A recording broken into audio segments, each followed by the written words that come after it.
రానున్న రోజుల్లో రైతు సోదరులందరికీ కూడా మంచి రోడ్డు సౌకర్యాలు వచ్చే అవకాశం ఉంది కాబట్టి దాన్ని గమనించాలని కోరుకుంటున్నాను. నాకు ఇంత పెద్ద మంచి అవకాశం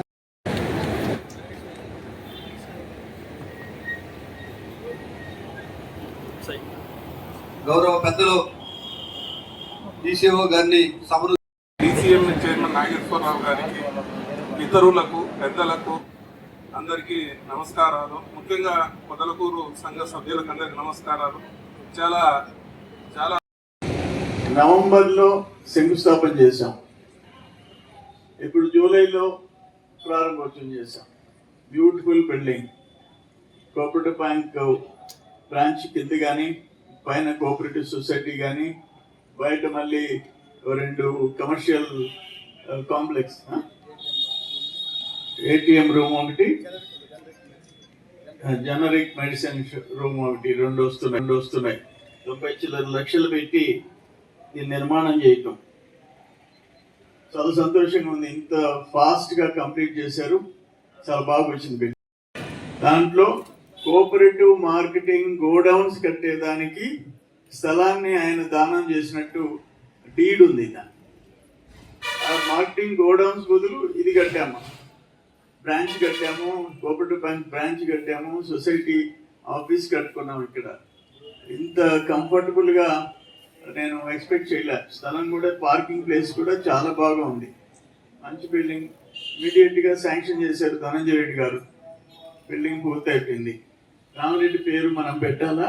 ఇప్పుడు ధనంజయ రెడ్డి గారు చెప్పినట్టు లోపల పైనేమో కోఆపరేటివ్ సొసైటీ మీద, బిల్డింగ్ మీద రామిరెడ్డి స్థలదాతన్న, రామిరెడ్డి భవన్ అని చెప్పేసి కింద బిల్డింగ్ కూడా కనపడేటట్టుగా డేగా రామిరెడ్డి భవన్ అని అనేసి ఒక పేరు పెట్టేసేస్తే ఆయనకు కూడా ఆత్మకు శాంతి కలుగుతుందని చెప్పేసి నా ఉద్దేశం.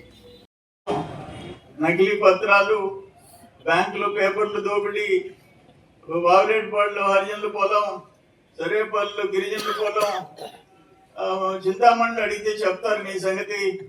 చింతామణి అంటే తెలుసా? చింతామణిలో ఆయన సేద తీర్చుకుంటుంటే పట్టుకొచ్చారు. 120 రోజులు కనపడిన మనిషి ఎవరంటే ఆయన, జైల్లో కానీ బయట కానీ.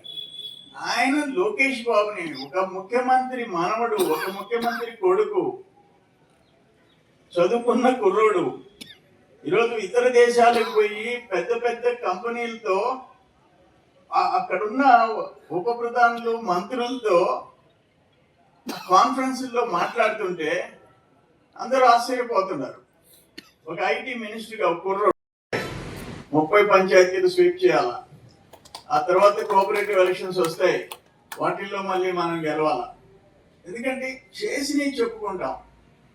ఆయన చెప్పుకోవాలంటే ఒక దగ్గర నారాయణ తెచ్చి లోపలేసి కొట్టి, పక్కలేసి కొట్టేసి, ఉరి తీసి 70 మంది పోలీసులు పంపించి బాడీని కల్పించేశాం. అటువంటివి చెప్పుకోవాల్సిందే, నీచమైన చరిత్ర చెప్పుకోవాల్సిందే. మంచి చెప్పుకునే అవకాశం నీకు లేదు. అందుకని ఇవన్నీ ప్రజల్లోకి తీసుకుపోండి. రేపు ఎలక్షన్స్లో మంచి స్వీప్ చేసే పరిస్థితి కష్టపడి మీరు తీసుకురావాలని చెప్పేసి కోరుకుంటూ ఎప్పుడు నేను 1957 ఆ ప్రాంతంలో డేగా రామిరెడ్డి గారనే ఒక తాత ఈ స్థలాన్ని గోడౌన్ కింద ఇచ్చినటువంటి చరిత్ర ఉంది. ఆయన ఈ రోజు ఆ ప్రాపర్టీ వాల్యూ దాదాపుగా 6 నుంచి 7 కోట్ల రూపాయలు చేస్తా ఉంది. ఆ రోజు మంచి మనసుతో ఈ పొదలకూరు ప్రాంత ప్రజలకి న్యాయం చేయాలా, రైతు సోదరు బాగుండాలని ఒక మంచి ఉద్దేశంతో పెద్దలు స్వర్గీయ రామిరెడ్డి గారు ఈ స్థలాన్ని దానం చేశారు.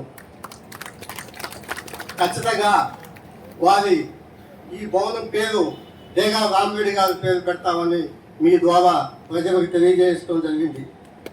1957 ఆ ప్రాంతంలో ఈ సొసైటీ, ఈ ప్రాంతంలో దాదాపుగా ఇంకా కొన్ని సొసైటీస్ ఉన్నాయి. ఆ సొసైటీస్ అన్నిటి కూడా మెర్జ్ చేయడం జరిగింది, 5 సొసైటీస్ని.